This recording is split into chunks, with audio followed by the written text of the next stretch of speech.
Today we are going to learn reproduction in plants and animals. What is reproduction? Reproduction is a biological process. It is the ability of a living organism to produce more of its own kind, or we can say offsprings. Now let us see what are the main objectives of reproduction. First, continuity of a species and its preservation. Second, increase in the number or population of a species. Third, inheritance of the most favorable variations or qualities in an organism. There are two modes of reproduction in living organisms: asexual and sexual. What is asexual reproduction? Asexual reproduction involves the formation of new organisms by the division or differentiation of a single parent body. What is sexual reproduction? Sexual reproduction involves the formation of new organisms by the fusion of specialized reproductive cells called gametes born by two different parents. Now children, first we are going to learn about asexual reproduction. Following are the important characteristics of asexual reproduction. First, only one parent is involved to produce new individuals without forming gametes. Second, since it involves only one parent, the offsprings are identical to the parent. Asexual reproduction in plants. Plants reproduce asexually by spore formation, fragmentation, and vegetative propagation. First, we will learn sporulation or spore formation. Sporulation occurs in bacteria, fungi, moss, and ferns. During unfavorable climatic conditions such as scarcity of water and food, excess heat or dryness, plants produce globular structures called sporangia that contains spores. The spore is very light and covered with a thick and hard protective coating that helps it to survive under unfavorable conditions. But when conditions become favorable, these sporangia, they burst open and each spore germinates to produce a new plant. Bread mold or rhizopus reproduces by this asexual method. Fragmentation. Some algae such as Spirogyra multiply by this process. What is fragmentation? Fragmentation is a process where a mature organism breaks up into small pieces. Each of these pieces or fragments, we can say, can lead an independent life like a new individual. Vegetative propagation. What is vegetative propagation? The vegetative parts of the plant, like roots, stems, or leaves, detach from the parent plant and develop into independent plants. This process is known as vegetative propagation. Vegetative propagation can take place by natural methods or by artificial methods. some examples of vegetative propagation in plants through different paths are going to be discussed here. Starting with the first part, that is roots. Let us see how the roots of the plant help in vegetative propagation. In some plants, such as sweet potato, roots store food and are swollen. These roots are called tuberous roots.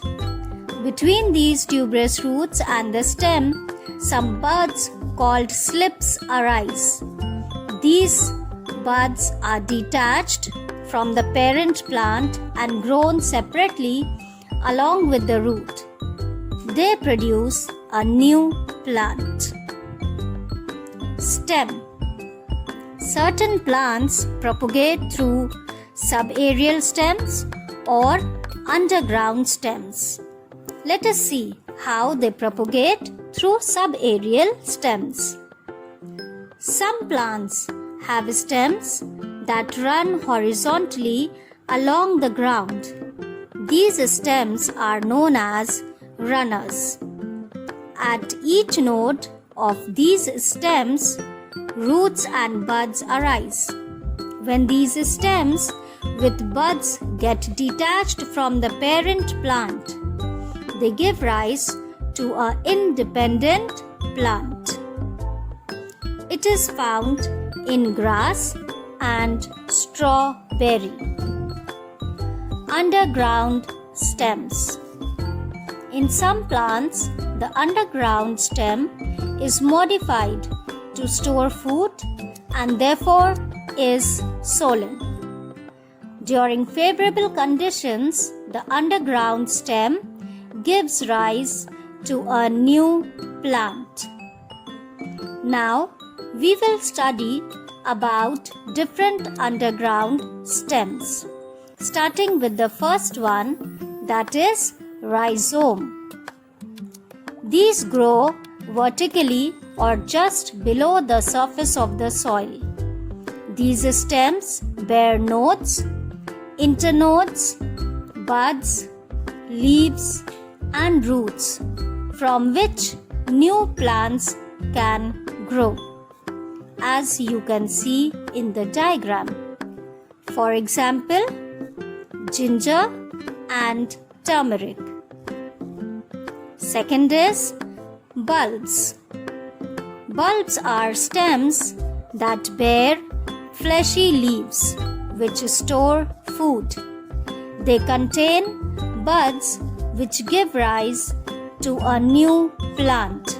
A bulb contains an apical bud and lateral buds. For example, onion and garlic.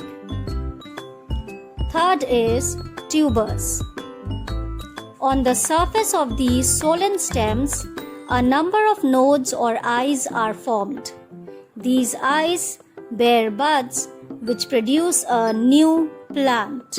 You all might have seen a potato. Sometimes when the potato is left uncooked for a very long period, you can see that a bud starts arising from the raw potato. Fourth is corms. The spherical, vertical structures which are formed in clusters around the swollen base of the stem are known as corms. From the underside of the corm, roots arise, and from the top of it, buds arise, like you can see in gladiolus. Fifth is leaves. Leaves of the bryophyllum plant have notches on its margin, which contain adventitious buds. When the leaves fall on the ground, new plants grow from the buds of the leaves under favorable conditions. Artificial propagation. Artificial propagation is another method in which some plants are grown by using a laboratory method called tissue culture. Let us see the basic steps involved in tissue culture. A small sample of tissue is obtained from the growing parts of the plant. This is known as explant. This explant is placed in a nutrient-rich medium and allowed to multiply. Repeated cell division in explant occurs and it produces a mass of undifferentiated cells called callus. This callus divides into multiple parts. Each part is grown in a separate medium to give rise to shoots. Asexual reproduction in other organisms. Some organisms like Hydra and amoeba reproduce asexually by budding and binary fission respectively. Budding. Eastern Hydra reproduce asexually by budding. In budding, an outgrowth called a bud arises from the parent body, which over time develops into a fully developed individual and then gets detached from the parent body and survives independently. Binary fission. In this type of reproduction, the adult parent cell on maturity divides into two daughter cells. This is called binary fission. The parent cell divides into two equal halves with equal contents such as nucleus, cytoplasm, and other cell organelles in both the cells. The daughter cells thus formed develop further and on maturation reproduce again by binary fission. Under favorable conditions, amoeba undergoes binary fission. Under unfavorable conditions, amoeba reproduce through multiple fission. In multiple fission, a hard outer covering is formed, which is called a cyst. The parent cell divides repeatedly, producing several nuclei. It is followed by the division of the cytoplasm into several parts. When favorable conditions return, the cyst breaks open and releases a number of daughter cells. Sexual reproduction in plants. Plants that bear flowers during their life cycle are called flowering plants. In such plants, sexual reproduction takes place through the flower. A flower is the reproductive part of a plant. Let us study the parts of a flower. A typical flower has 4 whorls. The flower is borne on a stalk called the pedicel. Let us now study about each floral whorl one by one, starting with the first whorl, that is calyx. The outermost green leaf-like whorl of a flower is known as calyx. It is made up of units called sepals. The sepals protect the flower and support the petals during the blooming of flower. Corolla. The second whorl of a flower, which is made up of often large and colorful units called petals, is called corolla. The petals may be scented, produce nectar, and attract insects for pollination. Androecium. The male reproductive whorl of the flower is known as the androecium. It is made up of units called stamens. Each stamen has 2 parts, an anther and a filament. The anther bears pollen grains containing male gametes. Gynoecium. The female reproductive wall of a flower is known as gynoecium.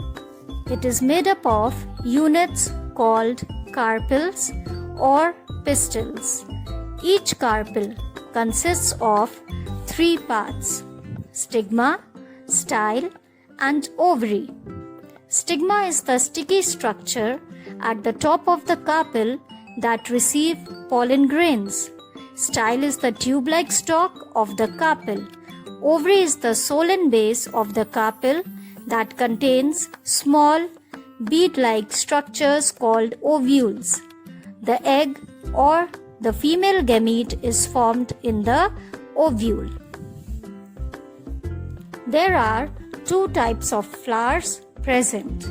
A flower that possesses either stamen or carpel is called a unisexual flower.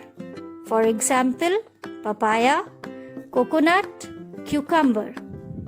A flower that possesses both stamens and carpels are called bisexual flower. For example, sunflower, hibiscus, rose. Pollination. What is pollination? The transfer of pollen grains from the anther to the stigma of a flower is called pollination. Pollination is of 2 types. Self-pollination, the transfer of pollen grains from the anther of a flower to the stigma of the same flower or another flower born on the same plant is called self-pollination. Cross-pollination, the transfer of pollen grains from the anther of one flower to the stigma of another flower on a different plant of the same species is called cross-pollination. There is one more kind of pollination known as artificial pollination. Artificial pollination is carried out by man. It is done to produce new varieties of plants. Agents of pollination. Pollination occurs with the help of wind, water, and insects. Wind pollination. The transfer of pollen grains takes place by wind. Characteristics of wind pollinated flower. It occurs in those flowers which are not brightly colored and do not produce nectar. In the absence of large petals, the stamens and pistils hang outside the flower and are exposed to the wind so that the pollen can be easily carried by the wind. Pollen grains are produced in great quantities because most of them get lost in the wind. Also, they are very light to ensure easy transport. This type of pollination takes place in grass, corn, pine, etc. Water pollination. The transfer of pollen grains by water is called water pollination. Characteristics of water pollinated flower. The flower of aquatic plants release pollen grains from their anthers in water. The stalks of the flowers are long, hence the pistil can reach the surface of water and are able to capture the pollen grains by means of water current.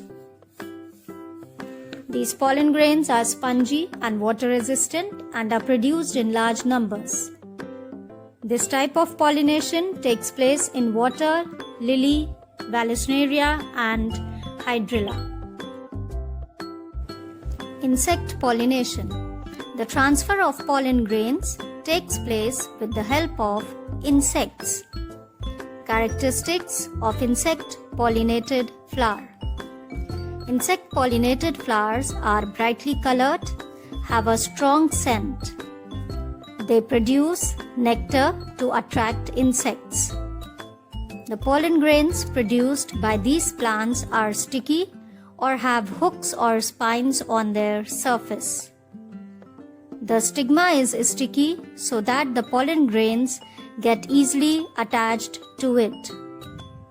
This type of pollination is found in sunflower, pea, and some varieties of orchids. Fertilization. What is fertilization?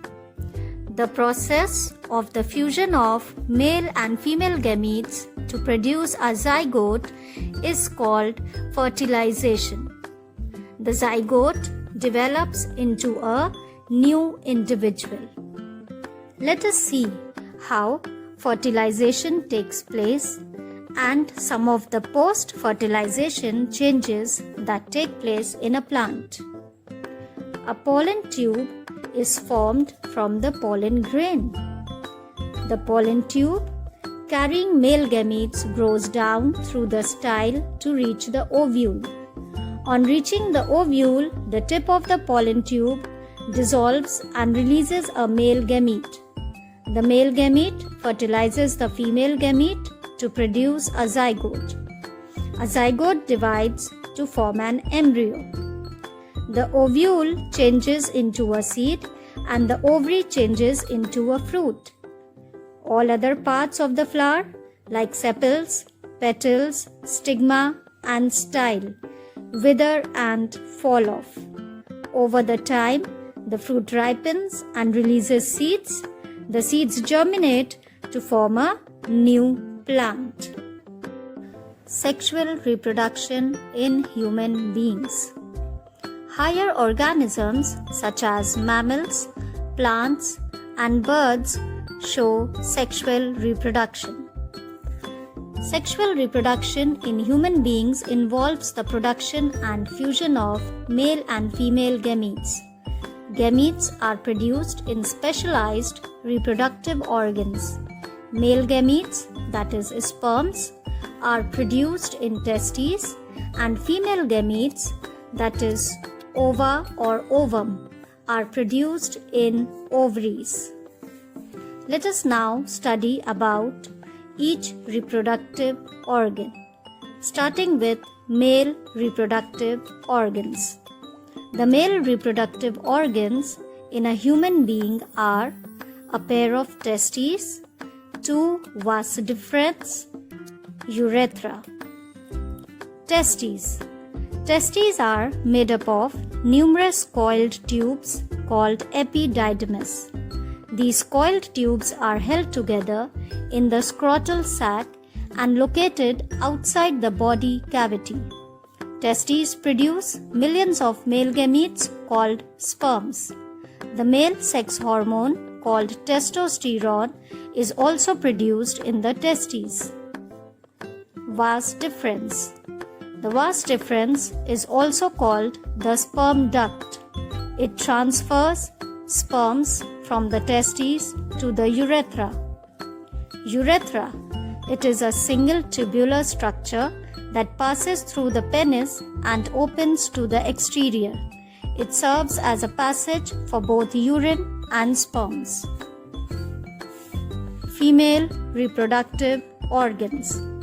The female reproductive organs in a human being are a pair of ovaries, oviducts, which are also known as fallopian tubes, uterus, ovaries.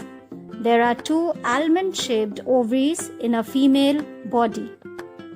When a girl reaches puberty, the ovaries produce the female gametes, that is egg or ovum, and the female sex hormone, that is progesterone and estrogen.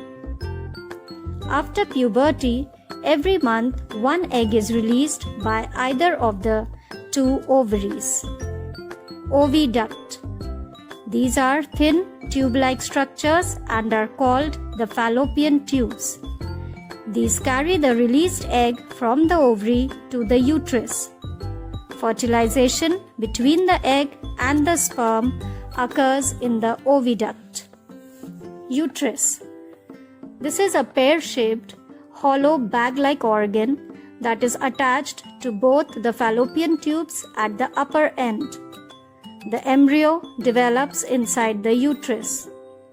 The lower end of the uterus opens to the exterior through a muscular tube, the vagina. The vagina serves as the birth canal. Fertilization. What is fertilization? The process of fusion of male gametes, that is the sperm, and the female gametes, that is the ovum, is known as fertilization. After fertilization, zygote is formed. This zygote develops into an embryo, and the embryo develops into a baby. These are the stages of reproduction. Here I end with the chapter. Thank you for watching.